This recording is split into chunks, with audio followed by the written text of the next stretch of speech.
Nagpapatuloy ang kwento sa taong sumigaw na isarado ang pinto ng gate. At makikita ang dalawang tao na sugatan at sinalubong ng dalawang pari na nakamaskara.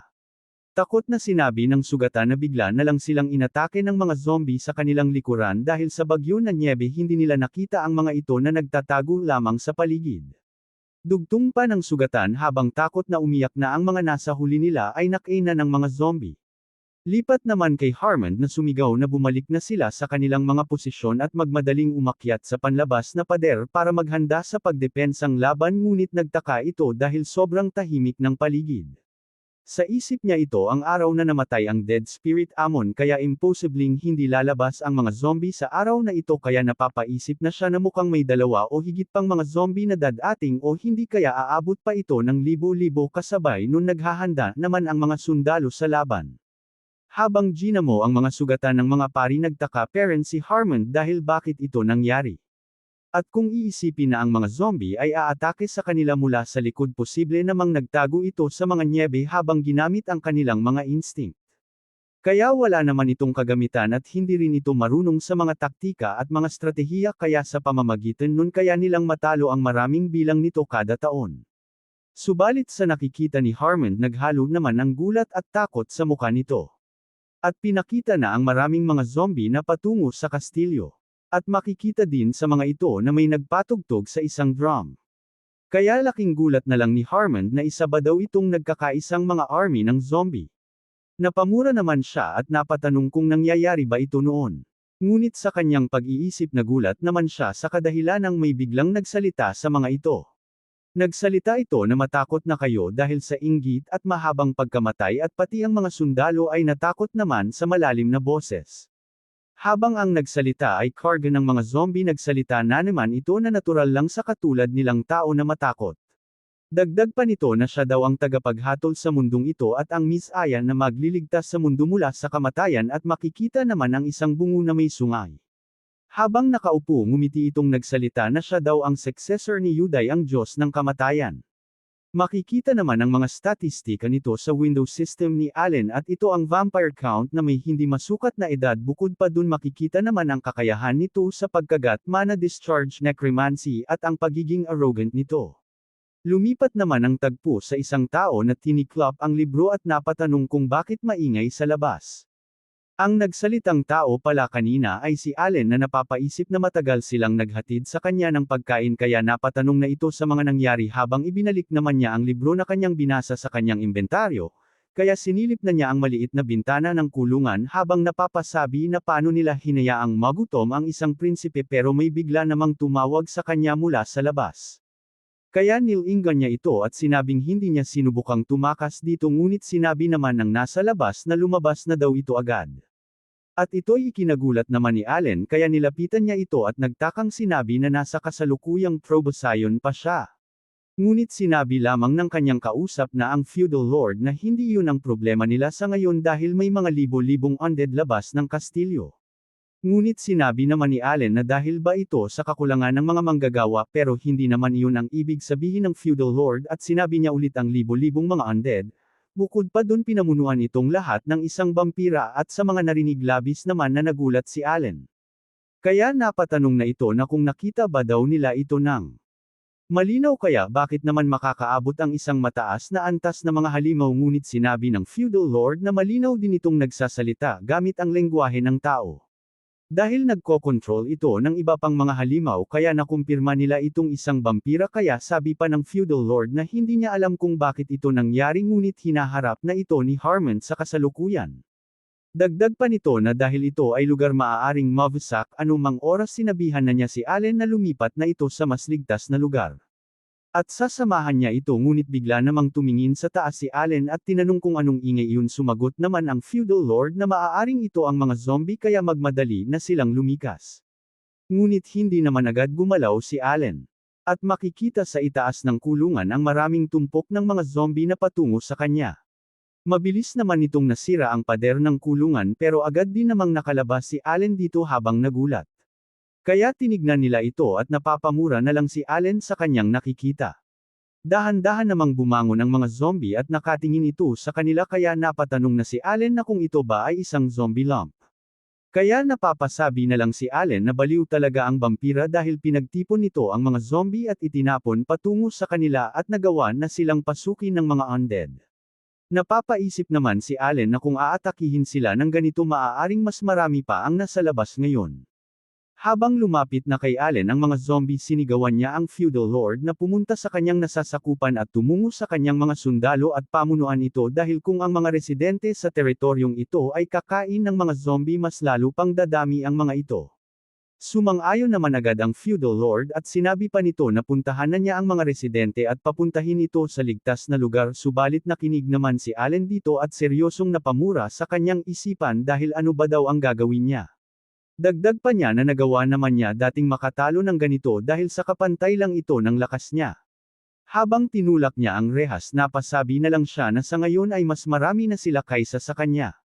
Bigla na lang niyang naisip na sa ngayon kailangan niya munang tumakbo ngunit sa hindi inaasahan bigla namang umilo ang kanyang hinahawakan at naglabas ito ng maraming holy water patungo sa zombie at sa ginawa niyang iyon napaso naman ang karamihan sa mga ito at sumigaw ng sobrang lakas. Hanggang sa namatay na ito ng tuluyan at binuksan na ni Allen ang rehas habang makikita sa kanyang muka ang pagod. Agad naman siyang dumaan sa mga bangkay at ginamit ang pagkakataon para makalabas ng madali sa lugar na iyon.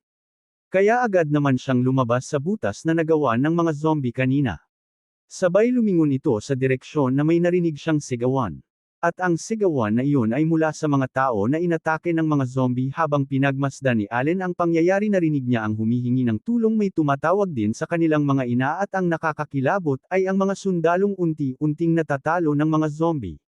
Habang may isa namang residente ang sumigaw habang duguan na wala na silang lugar na tatakbuhan pa at makikita sa kanyang balikat ang nakakagat na zombie.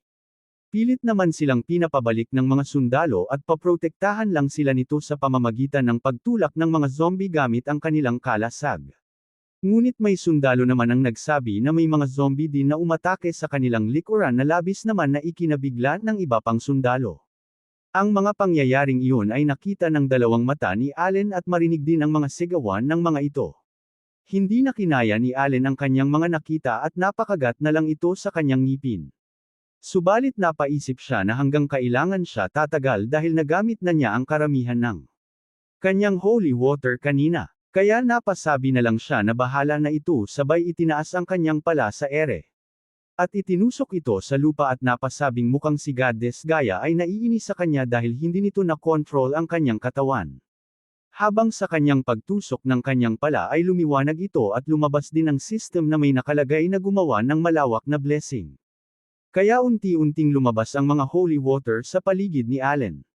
At bigla itong nagsiliparan sa lugar. Sa ginawa niyang iyon umulan naman at makikita sa Allen na nababasa na din dito at ang pangalan ng skill niyang iyon ay Debilitating Epidemic. Kasunod nun makikita naman na umulan din ginaganapan ng labanan at napahinto nito ang mga tao at zombie. At makikita din na unti-unti na itong napapaso sa ulan na ginawa ni Allen. Sabay sumigaw na din ang iba pang mga zombie at sa ginawa nilang iyon nabigla naman ang mga sundalo. Kaya nagtaka na nitong tinanong na totoong nalulusaw ba daw ang mga zombie sa ulan, at nagsalita naman ang tao sa kanyang likod na tignan din nila ang kanilang mga sugat gumagaling din dahil sa ulan. Pumasok naman ang maraming katanungan sa mga tao at napagtanto nilang hindi ito ordinaryong tubig kundi holy water kaya nagtanong na din ng iba na nagmula ba ito sa kalangitan at napasabi na lang sila na ito ay biyaya mula sa goddess na si Gaia.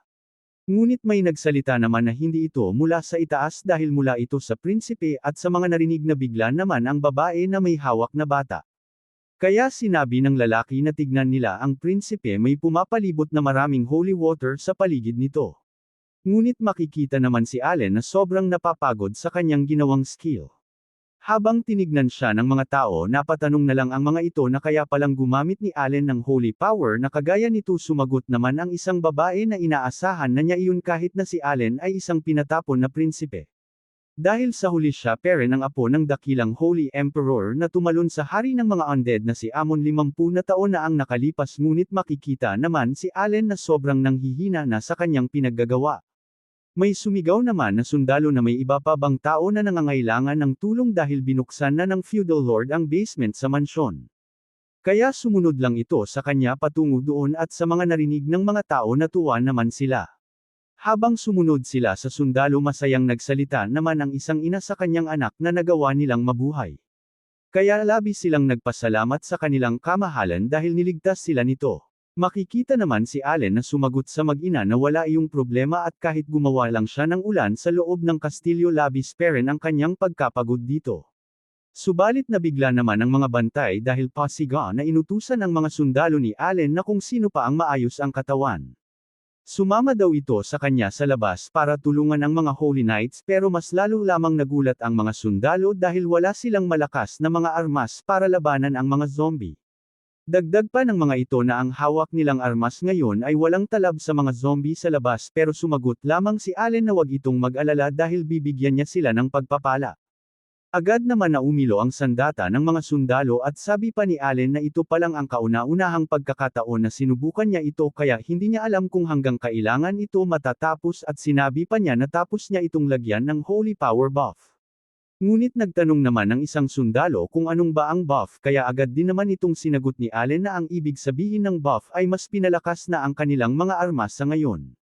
Subalit nagtanong din si Allen sa mga ito na kung hindi pa nila babayaran ang pagligtas niya sa kanilang buhay. Kaya sinabi na din ni Allen na lumaban na sila at magtungo sa labas, kaya makikita din ang mga muka ng sundalo na naging seryoso ito. Sabay binuksan na ni Allen ang malaking pinto at sinabing kailangan nilang lumaban para mabuhay. Habang nabuksan na nila ang pinto, hindi naman agad sila sumugod at pinagmasdan pa nila ang iba pang sundalo at Holy Knight na lumalaban sa mga zombie. Ngunit nagulat sila dahil may mabilis na umataking isang zombie sa kinaroroonan nila. Pero agad din naman ito nataga sa muka ng isang sundalo. Habang ginawa niya ang mabilis na paghiwa sa muka ng zombie, hindi naman ito namamalayan na namamatay na siya. Kaya labis na lang ang pagkagulat ng mga ito dahil mahina lang niyang winawasiwas ang kanyang sandata at nagawa na nitong mahiwa ang zombie, kaya naniwala na sila kay Allen na may holy power talaga sa kanilang mga sandata.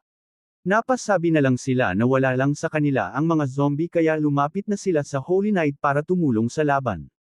Gumaan na ang kanilang mga loob dahil sa punto ito sigurado na ang kanilang pagkapanalo. At inulit pa nila na mukhang panali na sila sa laban na ito, sabay makikita din ang kasamahan ng sundalo na nag-i-enjoy sa laban. Dahil kasama nila ang descendant ng bayani, pero hindi natatapos ang kanyang salita dahil may isang paa ng kabayo ang lumapit sa sundalo at may mga apoy pa ang binti nito. Isa pala ito G. Caballero na nakasakay sa nag-aapoy na skeleton na kabayo, at labis naman itong ikinakagulat ng mga sundalo at namuo sa kanilang muka ang labis na takot. Kaya nagtaka na nitong sinabi ang salitang dulahan at makikita din ang isang atake na papalapit sa kanya. Ang atakeng iyon ay dumaan sa mga zombie at nawasak ito, na agad namang napunta sa iba pang mga sundalo, at makikita sa isang kasamahan nito ang di may pintang takot sa muka dahil mabilis lang naubos ang kanyang mga kasamahan. Napaulo na lang ito sa takot habang unti-unting lumapit ang undead na kabalyero sa kanya. Sabay tinutok nito ang maitim na sibat sa muka ng sundalo, kaya nawalan na ng pag-asa ang sundalo at napasabi na lang na hindi nila kayang matalo ang isang halimaw. Subalit hindi pa niya natapos ang kanyang sasabihin dahil may isang baril ang nakatusok sa halimaw. At iyon si Allen na pinatong ang kanyang baril sa balikat ang sundalo at tinutok ito sa halimaw. Habang naghahanda sa pagpaputok nito, humingi naman siya ng tawad sa sundalo. At ito ang pangalawang ay hindi unang pagkakataon niyang ginamit ito, kaya hindi pa siya masyadong pamilyar.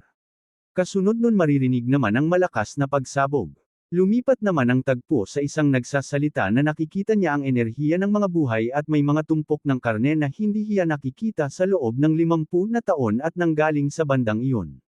Napasabi din ito kung gaano kasariwa ang karneng iyon at kung magiging mga undead ang mga yun, gaano kaya kalakas ang kanilang magiging hukbo.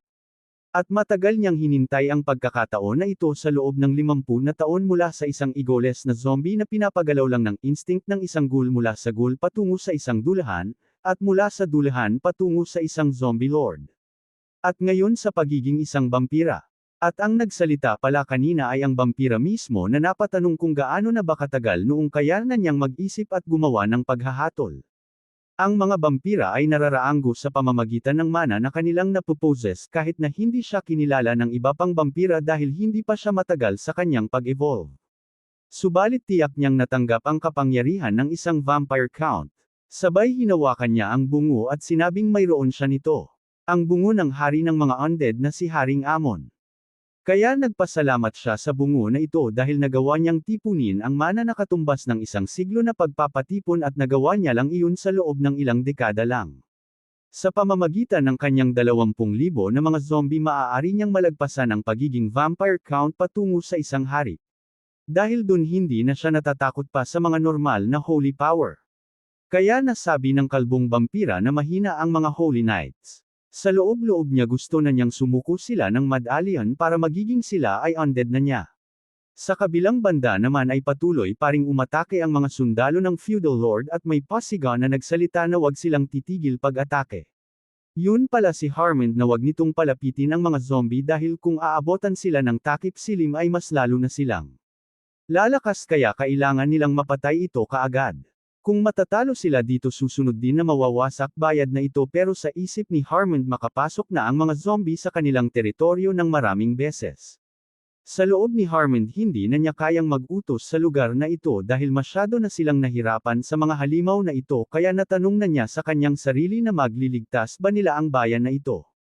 Habang mahigpit niyang hinawakan ang kanyang sandata naisip din niya kung hindi na maayos ang mga pangyayari ano na kayang mangyayari na iinis niyang naisip na sa mga oras na ito. Kaya napasok na sa kanyang isipan na kung nandito lang ang Holy Emperor ngunit naputol ang kanyang pag-iisip dahil may napansin siya sa kanyang gilid. Ito pala si Charlotte na nagsasabing ang village na ito ay magiging ayos na habang ito ay nagdadala ng sandata. Dagdag pa ni Charlotte na nandito na ang kanyang kamahalan. Madami palang dinala na sandata si Charlotte at sabi pa niya na sa pamamagitan nito protektahan niya ang village na ito dahil nandito nananatili ang kanyang kamahalan.